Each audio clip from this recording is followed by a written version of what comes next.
शिवसेनेच्या प्रत्येक शिवसैनिकाची हीच इच्छा असू शकते की माननीय एकनाथ शिंदेसाहेब मुख्यमंत्री झाले पाहिजे। भाजपाच्या मंडळींनी देखील देवेंद्रजी मुख्यमंत्री व्हावेत यासाठी त्यांनी देखील बाईट दिलेली आहे।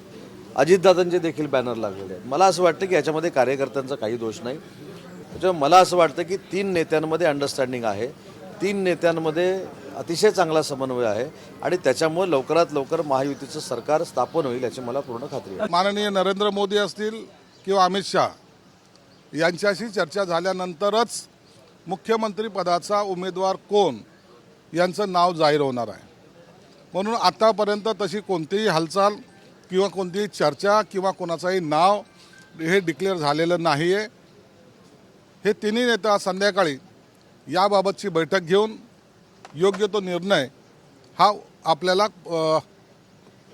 आपल्यासमोर येईल। मला वाटतं आज रात्री उशिरापर्यंत किंवा उद्या सकाळी मुख्यमंत्रीपदी कुणाची वर्णी लागली याची प्रेस कॉन्फरन्स घेऊन हेच नेते त्यांचं नाव घोषित करतील।